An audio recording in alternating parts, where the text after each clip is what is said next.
नमो नारायण। जय महाकाल। जय माँ बगलामुखी। सभी मेरे दर्शकों का बहुत बहुत स्वागत है। आशा करता हूँ आप सभी लोग स्वस्थ होंगे, आपकी आध्यात्मिक उन्नति आगे बढ़ रही होगी। आज के मेरे वीडियो का टॉपिक है ब्रह्म मुहूर्त के विषय में। जो लोग साधना अर्चना पूजा करते हैं उन लोगों के लिए सबसे अच्छा समय ब्रह्म मुहूर्त होता है। जो लोग दक्षिण मार्गी हैं, वैदिक तरीके से पूजा अर्चना करते हैं, उन लोगों के लिए खासकर ये ब्रह्म मुहूर्त बहुत ही अच्छा समय और पल होता है। विद्यार्थी लोगों के लिए भी बहुत ही अच्छा समय माना गया है। इस समय में सारा वातावरण बहुत शांत रहता है, ऑक्सीजन की मात्रा प्रचुर होती है, आपके पास किसी भी काम का बोझ नहीं होता है। आसानी से आप इस समय में जो भी काम करते हैं वो सही हो जाता है या फिर आपके दिमाग में बस जाता है। ब्रह्म मुहूर्त कई कई जगहों में अलग अलग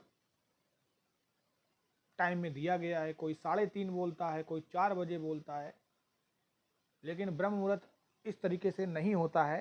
ये तो नॉर्मल साधारण भाषा में एक बात है कि इतने से इतने बजे तक का समय सुबह का ब्रह्म मुहूर्त मान लिया। ब्रह्म मुहूर्त यानी ब्रह्मा का समय, हमारे जो समय होती है घड़ी में, उस 24 घंटे में 30 टोटल मुहूर्त होते हैं। और ये ब्रह्म मुहूर्त जो होता है वो रात्रि का चौथा प्रहर होता है। सूर्योदय के पूर्व के प्रहर में 2 मुहूर्त होते हैं और उनमें से पहले मुहूर्त को ब्रह्मा मुहूर्त कहते हैं। दिन रात का 30वां भाग मुहूर्त कहलाता है, अर्थात 2 घड़ी कह सकते हैं या 48 मिनट का कालखंड। उसके बाद विष्णु का समय आता है, जबकि सुबह शुरू होती है लेकिन सूर्य दिखाई नहीं देता। हमारे जो घड़ी होती है उसके अनुसार 4:24 से 5:12 का समय हम मान के चलते हैं, एक मोटा मोटा। कुल मिला के बात ऐसी है कि सूरज जो होता है वो आपके अलग अलग समय में आता है। कभी ग्रीष्म ऋतु में अलग प्रकार से सूरज आता है, वर्षा ऋतु में अलग आता है, शरद ऋतु में आता है, तो उसके हिसाब से ब्रह्म मुहूर्त होता है। लेकिन आप आसानी से 4 बजे के लेकर 5 बजे तक का समय एक पकड़ के चल सकते हैं, ये ब्रह्म मुहूर्त है। ब्रह्म मुहूर्त में आप आसानी से अपने मंत्रों को सिद्ध कर सकते हैं, अपने पूजा पाठ के स्तर को बढ़ा सकते हैं। ऐसा मान्यता है हिंदू धर्म में कि ब्रह्म मुहूर्त में देवी देवता धरती पर विचरण करते हैं। दूसरी बात है कि आपने बहुत से लोगों को देखा होगा जो काफ़ी सफल हैं, उन लोगों की सफलता का जो राज है इसी ब्रह्म मुहूर्त में छुपा हुआ है, क्योंकि वो लोग एक बार बिस्तर छोड़ देते हैं फिर नहीं सोते हैं। आपके घर में आपके परिवारजनों में से जो घर के बूढ़े बुजुर्ग होंगे, आपके माँ बाप भी होंगे, वो लोग भी ज़्यादा देर तक नहीं सोते हैं, उड़ जाते हैं। आजकल की जनरेशन बहुत लंबा चादरें और रजाई तान के सोती है। जब सूरज सर के ऊपर आ जाता है 12 बजे वो लोग सो के उठते हैं। तो इस तरीके से उनके गोचर में, उनके नक्षत्र में, होरोस्कोप में सूर्य हमेशा खराब रहता है, जो आपके मान सम्मान वैभव धन का कारक है, राजा है। दूसरी बात है कि जब आप सुबह उठेंगे उसके लिए सबसे पहले आपको जल्दी रात में सोना भी पड़ेगा। जब आप जल्दी सोएंगे तभी आप जल्दी उठेंगे। मुझे ऐसे कमेंट्स आते हैं कि क्या हम ब्रह्म मुहूर्त में जग कर फिर से सो सकते हैं। देखिए, सोने को तो आप पूरे दिन भर क्या रात भर 24 घंटे सोते रहिए। सोने के लिए ही आपको नींद बनाई गई है। लेकिन सही मायनों में अगर देखा जाए तो कभी भी एक बार जगने के बाद फिर नहीं सोया जाता, और दिन में तो खासकर नहीं सोया जाता है। तो बहुत से ऐसे दिग्गज हैं, बड़े बड़े पॉलिटिशियन आप सक्सेसफुल ले लीजिए, एक्टरों को ले लीजिए या बिजनेसमैन को ले लीजिए, उन लोग हमेशा सुबह उठते हैं जल्दी, अपनी एक्सरसाइज करते हैं, न्यूज़पेपर पढ़ते हैं, बुक्स पढ़ते हैं या कोई भी काम करते हैं। इससे वो एक्टिव रहते हैं और कम समय में,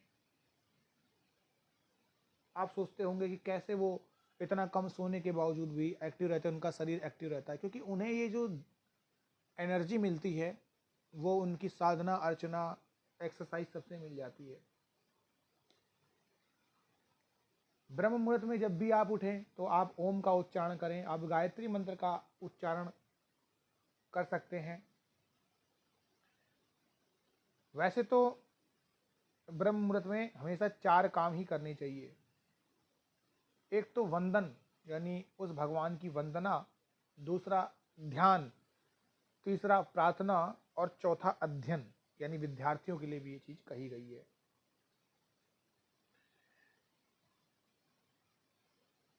ये समय आपको कभी भी अपने दिमाग में नकारात्मक विचार नहीं लाना चाहिए, बहस नहीं करना चाहिए, वार्तालाप नहीं करना चाहिए, संभोग नहीं करना चाहिए, नींद नहीं करना चाहिए, भोजन नहीं करना चाहिए, किसी प्रकार का शोर शराबा नहीं करना चाहिए।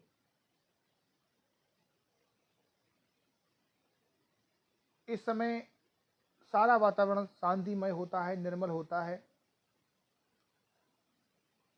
इसके अलावा जल्दी उठने से हमारे शरीर में सौंदर्य आता है, बल आता है, विद्या आती है और अच्छे स्वास्थ्य हमें मिलता है। वैज्ञानिकों ने एक शोध में पाया है कि ब्रह्म मुहूर्त में वायुमंडल जो होता है वो प्रदूषण से रहित होता है। इस समय वायुमंडल में ऑक्सीजन जो होती है वो सबसे ज़्यादा होती है, यानी 41% होती है, जो फेफड़ों की शुद्धि के लिए बहुत अच्छी मानी गई है। आयुर्वेद में यहाँ तक कहा गया है कि इस समय बहने वाली जो हवा होती है, जो वायु होती है, उसको अमृत तुल्य माना गया, अमृत के समान माना गया है। और इस समय टहलने से शरीर में संजीवनी शक्ति का संचार होता है। ब्रह्म मुहूर्त में आप किसी भी मंत्र को कम समय में आसानी से सिद्ध कर सकते हैं। जो लोगों को तंत्र मंत्र में जाने की इच्छा है और उन्हें डर लगता है कि कहीं उन्हें कोई ऐसी शक्ति ना घेर दे, वो भी इस समय कर सकते हैं। किसी भी प्रकार की कोई उन्हें हानि नहीं होगी। तो ब्रह्म मुहूर्त ऐसा समय है जिस समय देवी देवता अपना दरवाज़ा खोलते हैं। यह आपके लिए एक संकेत होता है कि मैं आपका स्वागत करने के लिए तैयार हूँ, आप इस मार्ग में तो आइए। जो इंसान अपनी नींद को छोड़ देता है, जो अपने आलस को त्याग देता है, जो अपने कंफर्ट जोन को त्याग करके इस समय में काम करता है, चाहे वो हवन हो, पूजा पाठ हो, चाहे वो अध्ययन हो, गायन हो, किसी प्रकार की कोई स्किल्स हो, साधना हो, वो निश्चित ही उसमें सफलता प्राप्त कर लेता है। और जो सोता है वो सोता ही रह जाता है। बहुत से लोग कमेंट्स करते हैं उटपटांग कि आजकल तो जो कुछ नहीं करते हैं वो अमीर है और जो सब कुछ करते हैं वो गरीब है। देखिए, पूजा पाठ ना करना व्यक्ति विशेष की अपनी इच्छा है, करना अपनी इच्छा है, फल देने वाला वो ऊपर वाला प्रभु है। जो लोग अभी अमीर हैं वो उसके पिछले जन्म का कर्म था, अब उस जन्म में क्या करेगा उसका सब लेखा जोखा तैयार हो रहा है। आप गरीब हैं, वो भी पिछले जन्म का लेखा जोखा था। अगर आपके इस जन्म में अच्छे कर्म होंगे तो ये गरीबी बहुत जल्दी मिट जाएगी। बस इतनी सी बात है। तो इन सब बातों में नहीं उलझना चाहिए, हमें अपने अच्छे कर्म करना चाहिए। अगर हम किसी को देखकर उसी के जैसा बन रहे हैं तो उनमें और हम में कोई अंतर नहीं है। इसलिए ब्रह्म मुहूर्त में ज़्यादा से ज़्यादा अपने समय को आप पूजा पाठ में लगाएं। अगर आप ब्रह्म मुहूर्त में 30 मिनट भी अपने आप को देते हैं तो निश्चित ही आपको फ़ायदा मिलता है, सफलता मिलती है और आप ज़िंदगी में सब कुछ पाते चले जाते हैं। जो लोग मेरे चैनल पर नए आए हैं वो मेरे चैनल को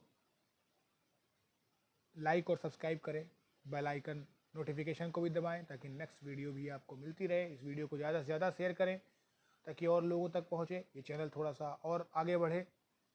आप सभी लोगों ने अभी तक जो भी प्यार बनाए रखा दिया उसके लिए मैं तहे दिल से आभारी हूँ। मैं अपने इष्ट श्री हरि नारायण विष्णु से यही कामना करता हूँ कि आप सभी लोगों का दिन मंगलमय हो, आपकी सभी मनोकामनाएं पूर्ण हो। महाशिवरात्रि आने वाली है, 8 तारीख को। भोलेनाथ आपको सभी प्रकार की खुशियाँ दें, जीवन खुशियों से भर जाए। नमो नारायण।